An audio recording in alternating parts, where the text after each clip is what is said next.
Hace un par de domingos comenzamos con una serie en el libro de Hebreos, una serie que hemos denominado Cristo, el mayor de toda la historia.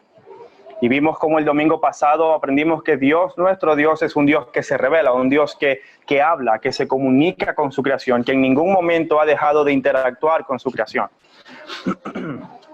Y hoy nos encontramos nuevamente en el capítulo 1 del libro de Hebreos, y vamos a ver cómo Dios ha hablado de una manera más clara y más precisa en estos tiempos. ¿Cuál ha sido la máxima revelación de Dios de sí mismo? Recordemos que este libro busca enseñar e instruirnos sobre cuál es la posición de Cristo, la superioridad de Cristo, tanto a la ley, los profetas, los rituales, los sacrificios, absolutamente todo. En lo que encontramos en el Antiguo Testamento, Cristo es superior, absolutamente superior a todo lo que encontramos en el Antiguo Testamento.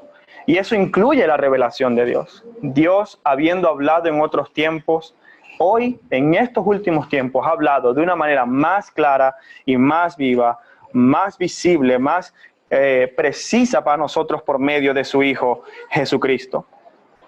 Así que vamos hoy a estudiar el capítulo 1, los primeros 4 versículos. Y aunque vamos a leer todo el capítulo 1, por razones de tiempo, he decidido acortar y poner esta prédica en 2 partes. Así que no se preocupen, espero que no vayamos a pasar tampoco mucho tiempo.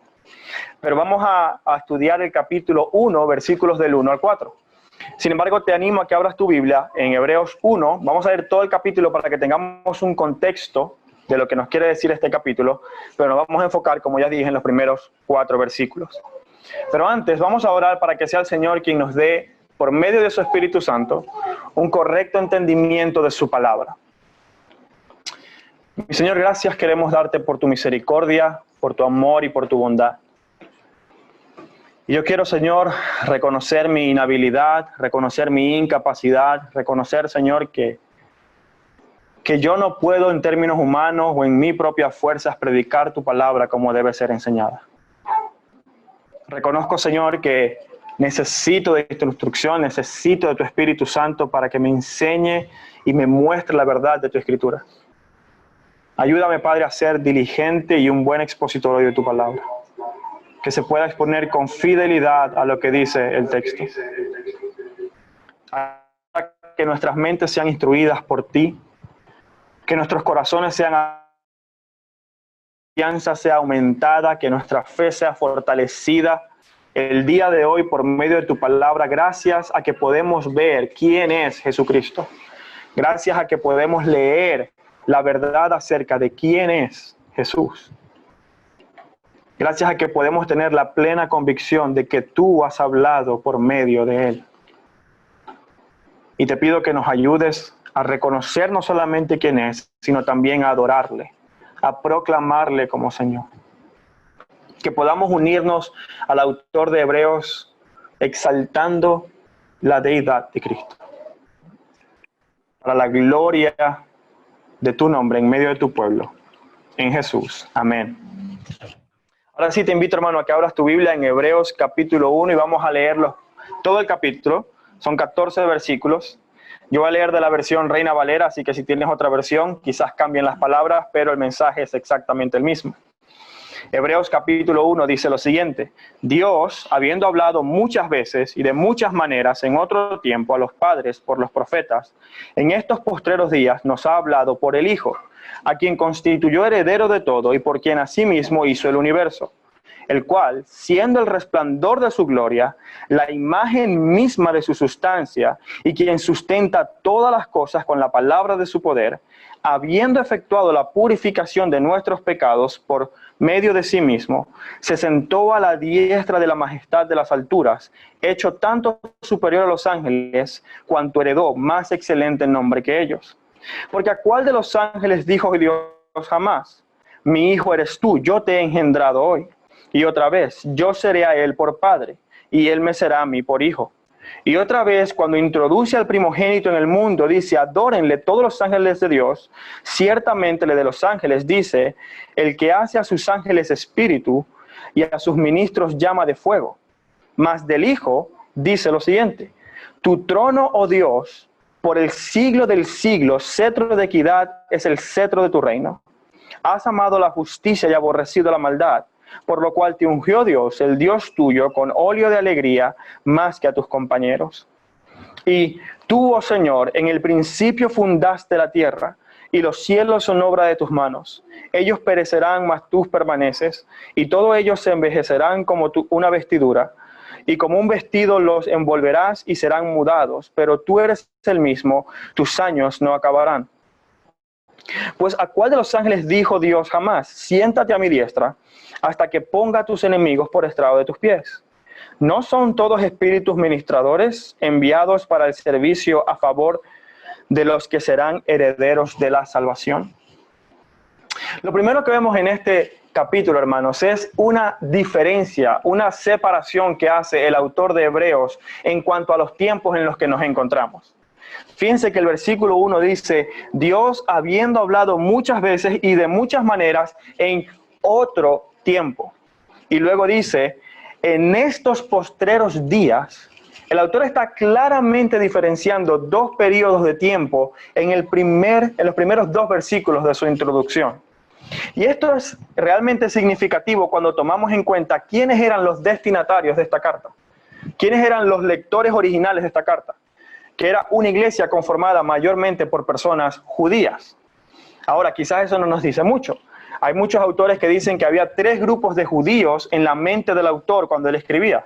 Él dice que habían algunos judíos que eran cristianos, que se habían convertido a la fe del Señor, que se habían arrepentido de sus pecados y que habían puesto su confianza únicamente en Jesucristo. Había un segundo grupo de judíos que intelectualmente aceptaban que Jesús era el Mesías, pero solamente desde un punto de vista intelectual. Y había un tercer grupo de judíos que de alguna manera se sentían atraídos a la idea de que Jesús era el Mesías, pero no habían puesto su confianza y su fe únicamente en él.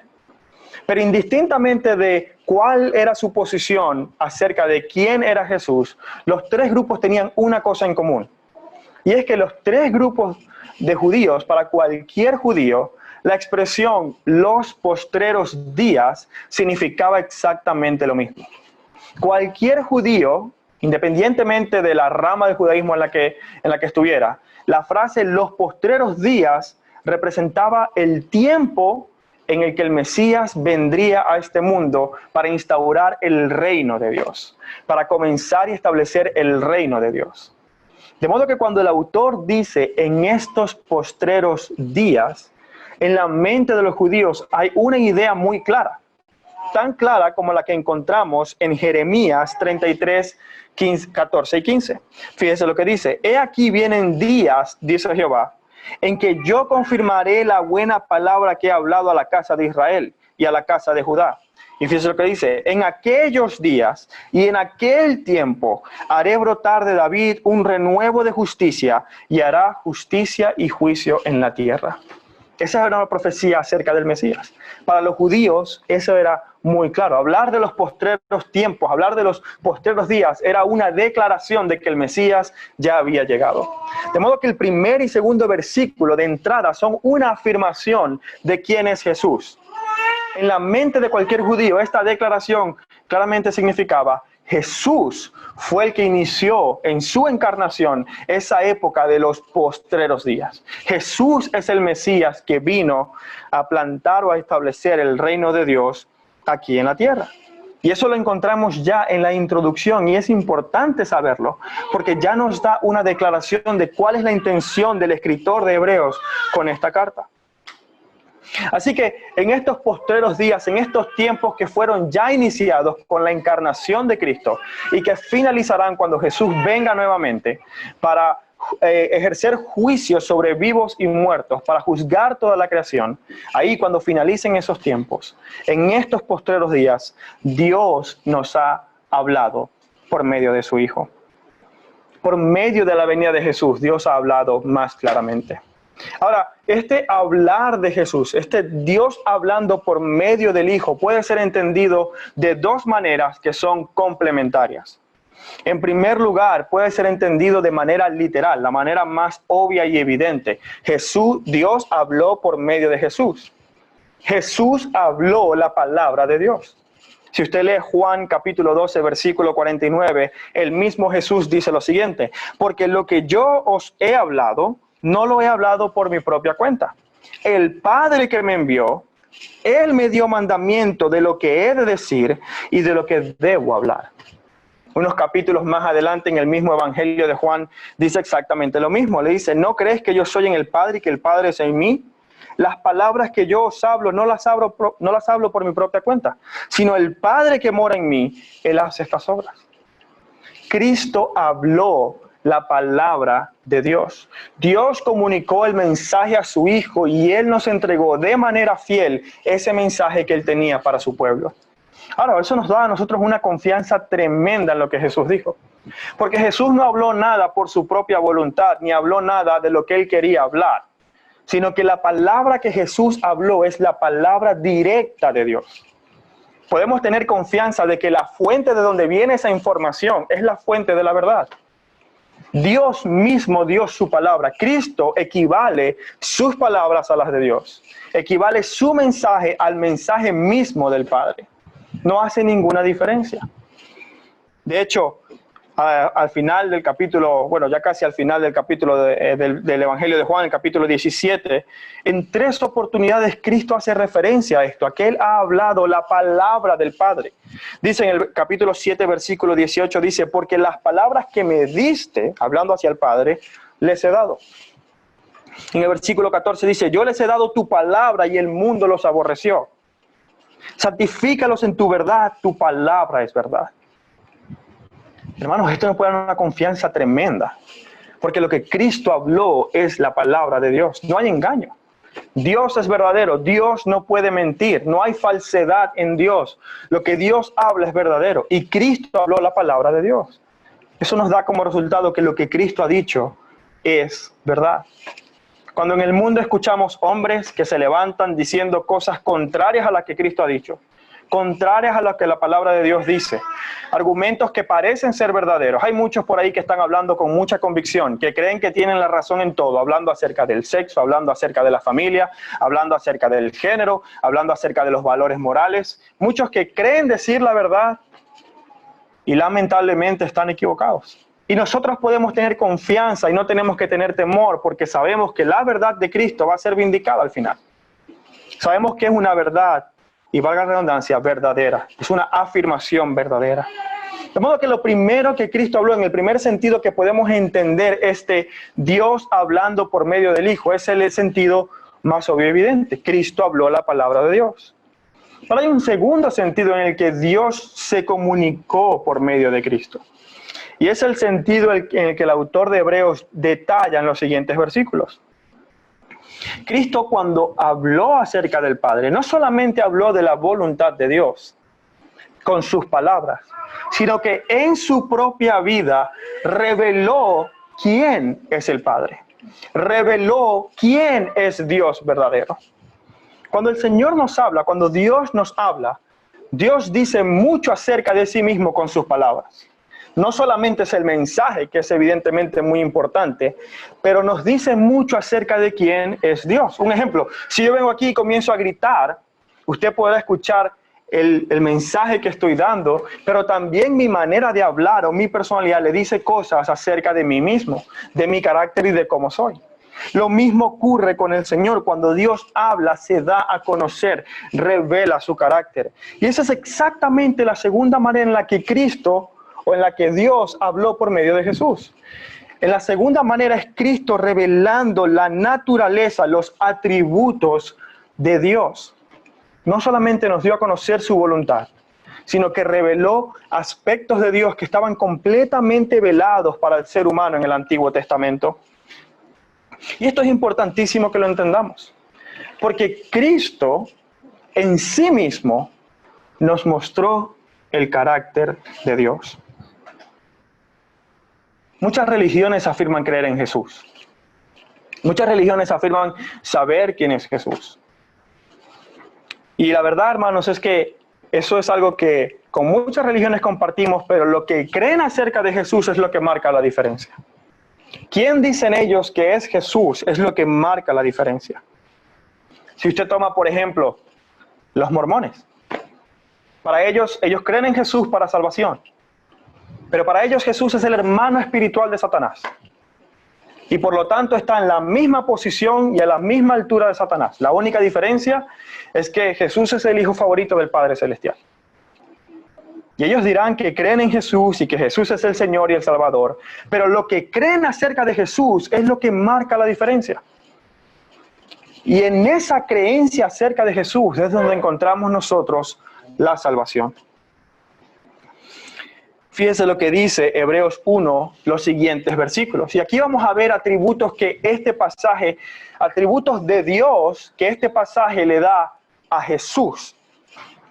Hebreos 1, del capítulo 1, versículo 2, dice lo siguiente: en estos postreros tiempos, es decir, en esta llegada del Mesías, Dios nos ha hablado por medio del Hijo, a quien constituyó heredero de todo y por quien asimismo hizo el universo, el cual, siendo el resplandor de su gloria y la imagen misma de su sustancia, y quien sustenta todas las cosas con la palabra de su poder, habiendo efectuado la purificación de nuestros pecados por medio de sí mismo, se sentó a la diestra de la majestad en las alturas, hecho tanto superior a los ángeles, por cuanto heredó más excelente nombre que ellos.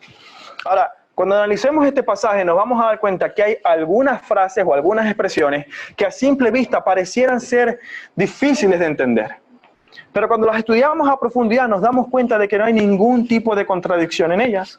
Tomemos la primera declaración, habiendo hablado por medio del Hijo. Y la primera declaración es: a quien constituyó heredero de todas las cosas. A simple vista esta expresión pareciera declarar que Jesús no tenía algo, le faltaba algo y recibió algo que no tenía. Si Jesús es Dios y recibió algo, quiere decir que era un ser incompleto. Al ser un ser incompleto ya no puede ser Dios. Pero hermanos, no se refiere a que Jesús le faltaba algo y que recibió algo de parte del Padre, en el sentido de que Jesús estaba incompleto. De hecho, si usted lee Salmos 82, versículo 8, escuche lo que dice: levántate, oh Dios. Este es el salmista hablando al Dios del Antiguo Testamento. Levántate, oh Dios, juzga toda la tierra, porque tú heredarás las naciones. Tú, Dios, heredarás las naciones. Decir que si Cristo heredará algo es porque le falta algo y por lo tanto no es Dios. Es lo mismo a decir que el Dios al que se refiere el salmista no tenía algo y como lo heredará tampoco es Dios. Pero no es eso lo que el pasaje está diciendo. El Salmo 82 en su contexto es una declaración en la que Dios va a tomar o a establecer su reinado y su juicio en todas las naciones. Si usted lee todo el Salmo va a ver que es una crítica a los presidentes, reyes, potestades que dominan este mundo, que de manera temporal ejercen un juicio sobre este mundo de manera corrupta. Y en ese sentido, Dios heredará a las naciones porque va a recuperar de ese reinado de maldad que temporalmente está vigente. Va a recuperar ese reinado que le pertenece única y exclusivamente a Él. De modo que la expresión heredarás las naciones o heredero de todo no se refiere a que le falta algo, se refiere a que tiene el derecho de reinar y ejercer juicios sobre toda la creación. El mismo derecho que tiene Dios de heredar y reinar es el mismo derecho que tiene Jesús de heredar y reinar. Este salmo no dice, y este pasaje en Hebreos no dice que a Jesús le faltaba algo. Por el contrario, dice que tiene derechos de rey. Ahora, la expresión heredarás evidentemente está enmarcada en un tiempo, en un marco temporal. Evidentemente es así.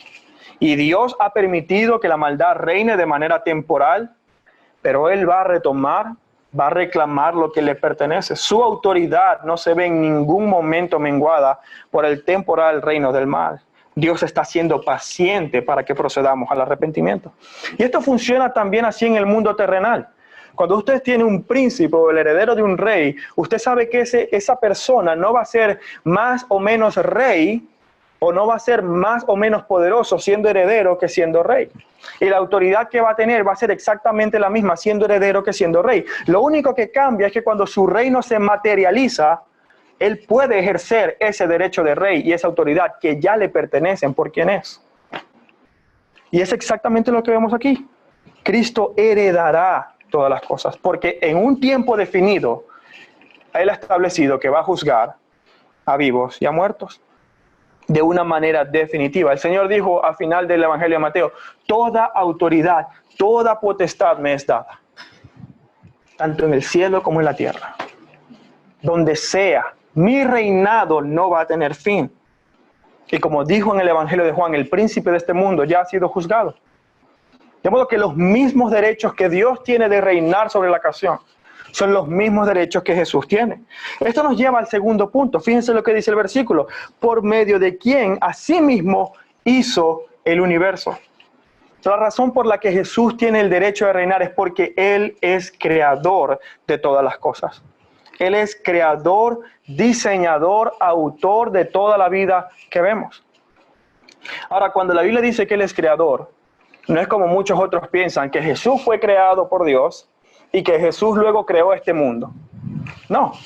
La Biblia, cuando habla de Jesús como creador, habla en los mismos términos que Dios es creador. Miren lo que dice Colosenses 1, del 16 al 17. Porque en Él fueron creadas todas las cosas. Pero fíjense cómo especifica el apóstol Pablo. Las que hay en los cielos y las que hay en la tierra. Por si nos quedara duda, las visibles y las invisibles. Sean tronos, sean dominios, sean principados, sean potestades. Todo fue creado por medio de Él y para Él. La Biblia no habla de Cristo como un ser creado que luego fue como una especie de albañil, que fue haciendo lo que el Padre decía. No, habla como co-creador a la misma altura que el Padre, creando absolutamente en todo en conjunto con el Padre. Ahora, ¿cómo respondemos a este hecho de que Jesús es creador? Respondemos en adoración. Respondemos de la misma manera que Apocalipsis 4:11, cuando dice, Señor, digno eres de recibir la gloria y la honra y el poder, porque tú creaste todas las cosas y por tu voluntad existen y fueron hechas. De modo que Cristo es heredero de la creación, porque Él es el autor de la creación. Él es el verdadero dueño de la creación. Él es el digno heredero de ser rey. Y ese reinado ya comenzó. Ese reinado ya está vigente el día de hoy. Pero Cristo no solamente es el creador. Es también aquel que sustenta, que sostiene, que permite que la creación siga funcionando. Fíjense lo que dice en el versículo 3. Al final del versículo 3 dice, y quien sustenta todas las cosas por la palabra de su poder. Y esto es un aspecto que ya vimos hace un par de semanas. Pero yo quiero que usted piense como si fuera el caudal de un río. El caudal del río es lo que permite, o el cauce del río es lo que permite que el río vaya por donde tiene que ir y desemboque donde tenga que desembocar. Exactamente es la misma idea, evidentemente a menor escala, pero Cristo por su poder es quien sostiene toda la creación funcionando. No solamente la creó y la diseñó y salió de su mente y de su creatividad, no. Él también la sostiene por la palabra de su poder. Así que hasta ahora hemos visto, hermanos, primero la posición de Cristo como heredero, la posición de Cristo como heredero y la obra de Cristo como creador. Dos atributos que la Biblia claramente da a Dios. Pero no queda allí. Fíjense lo que el autor de Hebreos nos muestra a continuación. Hemos visto la posición de Cristo y hemos visto la obra de Cristo. Pero ahora vamos a ver quién es Cristo. Hemos visto su posición, su obra, y ahora veremos quién es Cristo. El versículo 3 dice lo siguiente: el cual siendo el resplandor de su gloria y la imagen misma de su sustancia. Y aquí quiero destacar estas 4 palabras. Resplandor, gloria, imagen y sustancia. Porque estas 4 palabras comunican exactamente la misma idea. Comunican exactamente la misma idea. Que Cristo en esencia es Dios. Yo recuerdo cuando estaba en, no sé si era 3º o 4º grado, tenía como 8 o 9 años de edad. Por ahí en 1900 y pico. 1998, 1999. Recuerdo que en Venezuela anunciaron que iba a haber un eclipse solar. Y yo, la verdad es que era tan pequeño que no sabía que era un eclipse solar. Primera vez que yo escuchaba eso. Y en el colegio nos regalaron lentes especiales o gafas especiales para poder ver el eclipse, porque no lo puedes ver así con tus ojos directamente, porque te vas a quedar ciego, te vas a calcinar. Un montón de historias que nos dijeron para que los niños nos aseguráramos de usar los lentes. Y me acuerdo, hermanos, que era un evento espectacular. Yo no sabía ni de qué se trataba. Solamente sabía que era un evento que no se repetía todos los días. No era algo común ni cotidiano. No era que todos los días había un eclipse, sino que era algo increíble, que ocurría una vez cada tantos años. Y me acuerdo que estos lentes especiales lo que hacían era proteger tus ojos de los rayos que se emitían durante el eclipse. Pero estos rayos no son característicos únicamente de un eclipse solar. Eso es algo característico del sol en sí mismo. Uno no puede ver al sol directamente sin que sus ojos sean afectados, o por lo menos sin que se le incomode la vista. Y usted se preguntará, bueno, ¿y a dónde vamos con todo esto? Es porque esa idea de resplandor enceguecedor es la misma idea que comunica la palabra el resplandor de su gloria. Es la misma idea en griego que quiere transmitir el autor cuando dice Cristo es el resplandor de su gloria. Es un resplandor, un brillo, un rayo de luz más potente que el que podemos ver en el sol. Tan potente que ningún hombre puede ver la gloria de Dios con la vista directamente. Necesitamos una protección, porque su santidad y su gloria son tan grandes y majestuosos que no podemos tolerarlo. De la misma manera que no podemos tolerar ver al sol por más de 3 segundos directamente. La palabra resplandor significa exactamente eso, brillo, luz. Ahora, esta no es una luz que sale porque sí, es una luz que se desprende de la gloria de Dios. Esa luz es característica de la gloria de Dios. La gloria de Dios es la que brilla y esa luz, ese resplandor es lo que vemos en Cristo. La palabra gloria viene del griego doxa y significa el valor o el peso que le asignamos a algo o a alguien por su naturaleza. Por ejemplo, no vale lo mismo 100 gramos de oro que 100 gramos de hierro colado. No va a valer lo mismo. Porque la naturaleza del oro es mucho más preciosa. El metal, por su naturaleza, por los componentes que tiene, por las características y las propiedades que tiene ese metal, es mucho más valioso que cualquier otro tipo de metal, como el hierro. Exactamente esa es la misma idea de gloria. La suma de las características de Dios, la suma de los atributos de Dios, todas sus perfecciones, todo lo que Dios es, la suma de quién es Él, esa es su gloria, ese es su valor, ese es su peso, por así decirlo. La misericordia de Dios es una misericordia infinita. El amor de Dios es un amor infinito. La justicia de Dios es una justicia infinita. Su santidad, su bondad, la suma de todos esos atributos es lo que hace la gloria de Dios. Hay autores como John MacArthur que han definido la gloria de Dios de la siguiente manera. Dice, son esas perfecciones de Dios que constituyen su esencia o su carácter y que superan de lejos la grandeza de todo lo creado. Es la totalidad de sus perfecciones. En 1734 el predicador Jonathan Edwards se refirió a la gloria de Cristo de la siguiente manera. Dijo, la gloria de Cristo es como la combinación de los atributos que se dan en Él y que parecen totalmente incompatibles en cualquier otra persona. Incompatibles porque un mero mortal no podría ser eterno, por ejemplo. Un mero mortal no podría ser todopoderoso, por ejemplo. Pero es exactamente lo que vemos en Cristo. Vemos el brillo de la gloria de Dios. Vemos exactamente todos los atributos que Dios tiene en la persona de Jesús. Esa misma hermosura que vemos en Dios es la que encontramos en Jesús. Cristo es el resplandor de la gloria de Dios. Pero no termina allí. Fíjense la siguiente expresión. Dice, la imagen misma de su sustancia. La palabra sustancia se refiere a lo que ya hemos comentado. Es algo parecido a gloria. Es como un sinónimo quiere decir la naturaleza misma del ser, su sustancia, quién es él. Pero en este caso, el autor usa una segunda palabra, dice la imagen misma de su sustancia. Ahora, esta palabra imagen no es igual a la que el apóstol Pablo usa en Colosenses o en 2 de Corintios. El autor de Hebreos usa una palabra completamente distinta. El apóstol Pablo, cuando habla de la imagen de Dios, Cristo como la imagen de Dios, usa la palabra eikon, que significa verse en un espejo. Más o menos algo así, esa es la idea. Cuando usted mira un espejo, ¿qué ve? ¿El reflejo de quién? Suyo. Cuando usted ve un espejo y dice, ese soy yo. Usted no dice, ahí hay un reflejo de mi persona. No, usted dice, ese soy yo. Porque refleja exactamente quién es usted. La diferencia, evidentemente, con Cristo es que Cristo es una persona real que refleja exactamente la gloria de Dios.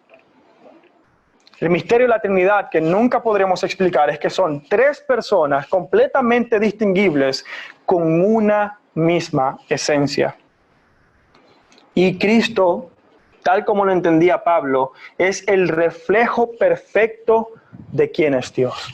Pero el autor de Hebreos usa otro concepto. El autor de Hebreos usa el concepto de una impresión.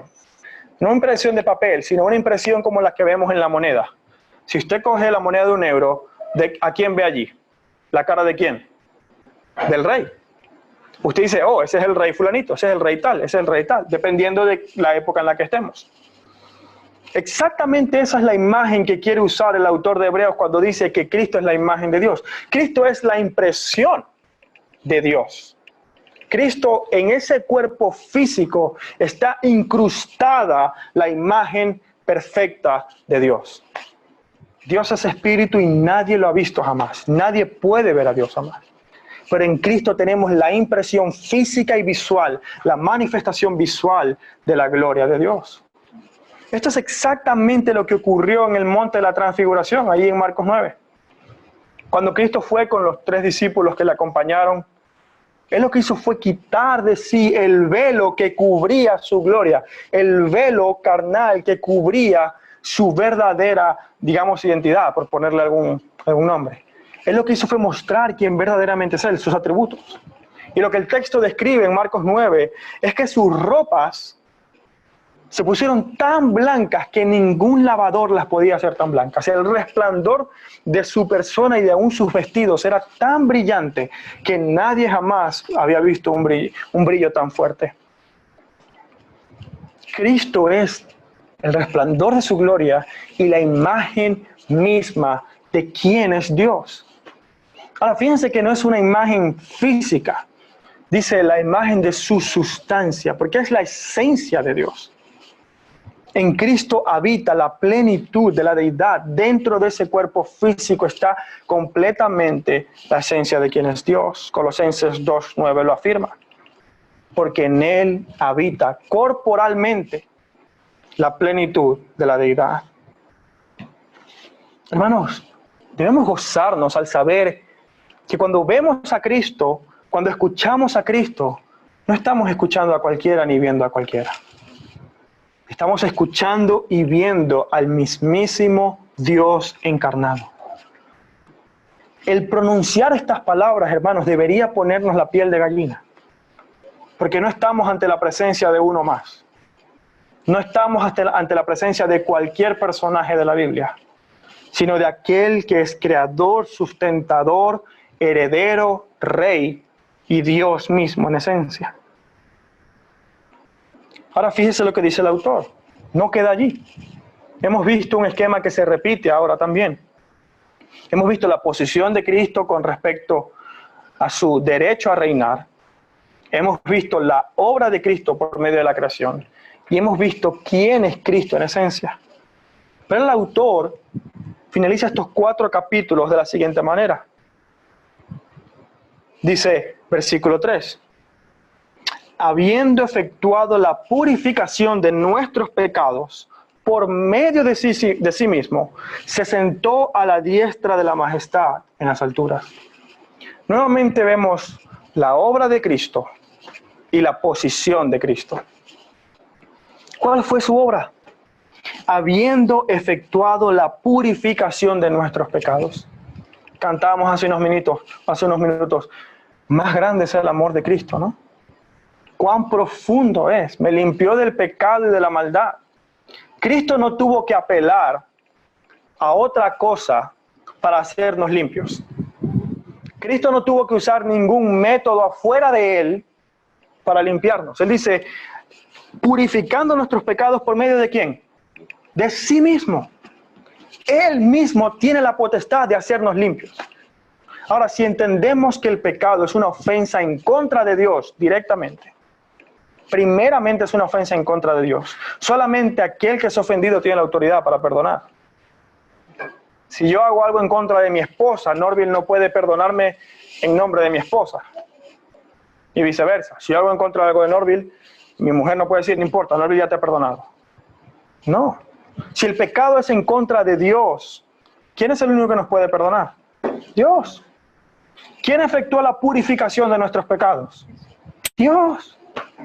En la persona de Cristo. Ahora, amado amigo o amiga que nos ves o asistes hoy a la iglesia, yo quiero exhortarte a abrir los ojos a la realidad de tu vida. Una realidad que muchos no nos gusta aceptar. A nadie le gusta aceptar, saber que está manchado por el pecado. Saber que su corazón está sucio por la rebelión y por la maldad en contra de Dios. Que está manchado porque yo no acepto que Dios me diga lo que yo tengo que hacer. Sino que yo soy mi propio Dios y yo decido lo que está bien y lo que está mal. A mí nadie me va a imponer reglas. Yo soy mi propio juez. Y esa es una realidad que todos los seres humanos compartimos. Tú y yo compartimos esa misma rebelión en el corazón. La diferencia está en que por medio de Cristo podemos ser purificados.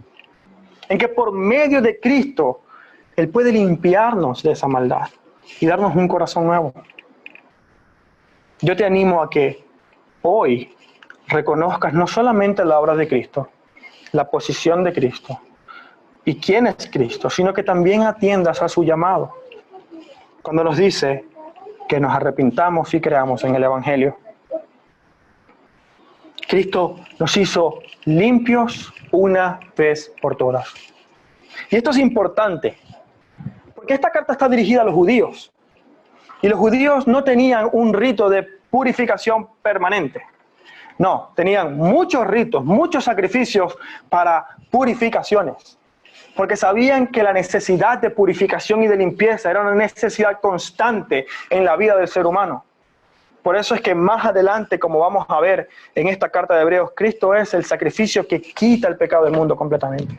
Cristo es el sacerdote que por completo ofreció ese sacrificio delante del Padre para limpiarnos una vez por todas. Es exactamente lo mismo que dice aquí. Él ya nos purificó y esa purificación es suficiente. Es suprema. Es mayor que cualquier otra que hayamos practicado en otro momento. Y fíjense lo que dice ahora. Se sentó a la diestra de la majestad en las alturas. Cristo descendió, cumplió su obra, pero volvió al lugar que le corresponde. Volvió a la majestad en las alturas. El mismo Señor Jesús le dijo al Padre, Padre, llévame a la gloria que tuve contigo antes de la fundación del mundo. Pues esa misma gloria que Cristo tenía antes de la fundación del mundo con el Padre, es la gloria a la que volvió Él para ahora reinar sobre toda la creación. Nuevamente vemos el derecho de Cristo, la posición de Cristo, la obra de Cristo, quién es Cristo, y luego su obra y su posición otra vez. Y finalmente termina el versículo 4 diciendo, hecho tanto superior a los ángeles, por cuanto heredó un más excelente nombre que ellos. Y por razones de tiempo no vamos a estudiar a profundidad los siguientes capítulos que precisamente hablan de esa declaración. Los siguientes versículos, perdón. Pero sea suficiente decir que el autor de Hebreos quiere asegurarse de que cuando termina su prólogo acerca de quién es Jesús, se quiere asegurar que no lo confundamos como cualquier otro ser angelical, como cualquier otro ser celestial que fue enviado de Dios, sino que es Dios mismo encarnado y venido a la humanidad. Ahora, ¿cómo respondemos ante esto? ¿Cuál debe ser nuestro llamado a la acción en vista de quién es Jesús, cuál es su posición y lo que Él hace? Pues en primer lugar, Esa realidad de quién es Jesús debe motivarnos a confiar cada vez más en Él. Cristo no habló por su propia cuenta, habló la palabra de Dios. Cristo no fue uno como cualquiera, Él fue Dios encarnado en sí mismo. Cuando Cristo dice algo, podemos tener la plena certeza de que tiene razón. La semana pasada, de hecho, tuve la oportunidad de entrevistar a 4 personas para una actividad de unos estudios que estoy haciendo, y tuve que entrevistar a 4 personas que no eran creyentes, sobre qué creían ellos acerca del cristianismo, la Biblia. Y una de las preguntas que le hacía era, ¿quién es para ti Jesús? Y esa pregunta venía seguida de, ¿qué crees tú de la afirmación que Jesús hizo de sí mismo al decir que Él es el camino, la verdad y la vida? Y la conclusión, lamentablemente, es que muchas personas no saben quién es Jesús, o lo tienen por un rebelde sin causa, por un antisistema, o en muchas otras ocasiones niegan creer que Jesús dijo esas palabras. Pero la verdad es que nosotros podemos tener la convicción de que cuando Jesús dijo esas palabras, no las dijo revelándose al Padre, sino que el Padre mismo le dijo que Jesús, que tenía que revelar la verdad acerca de sí mismo. De lo contrario, Jesús nunca hubiese dicho quién es Él. El Padre le entregó a Jesús el darse Él mismo a conocer a los hombres. Podemos tener confianza en que lo que Él dice es verdad. Podemos tener la certeza de que cuando Jesús habla, hermanos, eso es así. No tenemos que dudar. En segundo lugar, debemos responder en adoración. Más adelante, fíjense lo que dice el mismo capítulo, cuando habla acerca del Hijo, va a hablar acerca de que a los ángeles Él hace como espíritus de fuego. Pero ¿qué dice acerca del Hijo? El versículo 8 dice, más del Hijo dice, tu trono, oh Dios, por los siglos de los siglos, cetro de equidad es el cetro de tu reino. ¿Cuál es la respuesta ante ver el trono de Dios, hermanos? Si no es más que adoración. ¿Es Cristo suficiente para que nosotros le adoremos? ¿Es Cristo suficiente para mantenernos gozosos aún en medio de las dificultades? ¿Es la posición, la obra y la naturaleza de Cristo suficiente para mantenerme firme en la fe cristiana? ¿No es Él suficiente para que yo me despierte todos los días con pasión y con ánimo a querer encontrarme con Él? ¿Será que falta algo más que me motive, hermanos? ¿Falta algo más que me haga anhelar un poco más a Cristo que la propia hermosura de quién es su persona? Mi oración y mi anhelo, tanto para tu vida como para la mía, es que podamos exclamar que Cristo es suficiente para mí. Es que podamos exclamar que Cristo es más que suficiente. Y que en Él no solamente encuentro palabras de vida, sino al autor mismo de mi vida física y eterna. Oremos. Padre, gracias te damos. Porque tú has hablado. Tú has hablado en otros tiempos de muchas maneras. Mantuviste ciertos aspectos de tu naturaleza velados, porque nuestra mente no estaba preparada, porque nosotros no estábamos en el punto en que podíamos comprender, porque en tu santa voluntad así lo deseaste. Pero tú has hablado, tú te has expresado, lo has hecho por medio de profetas, de sueños, de ángeles, de cualquier otro medio que usaste en el pasado, Señor. Pero hoy nos has hablado de manera más clara por medio de tu Hijo. Has dado a conocer no solamente tu voluntad y lo que tú quieres y lo que tú tienes para nosotros, sino que en su persona te has revelado a ti mismo. Tu pureza, tu santidad, tu bondad, tu mansedumbre. Todo, Señor, podemos conocerte por medio de conocer a Cristo. Yo te ruego, mi Dios, te imploro que si hay alguien en este lugar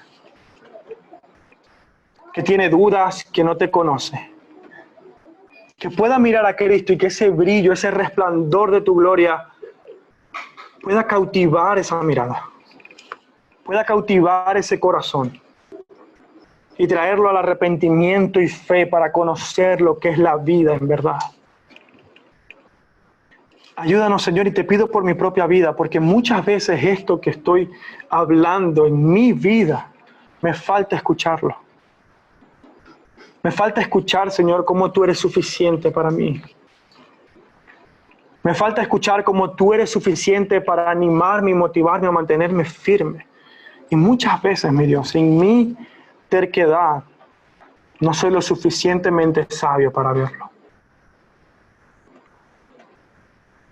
Permite, Dios, que podamos ver a Cristo en la Escritura y que podamos acercarnos a Él de manera apasionada, enamorada, pero no como una idea romántica, sino como una idea real y firme de quién es Jesús y de cuál ha sido su obra en nuestra vida.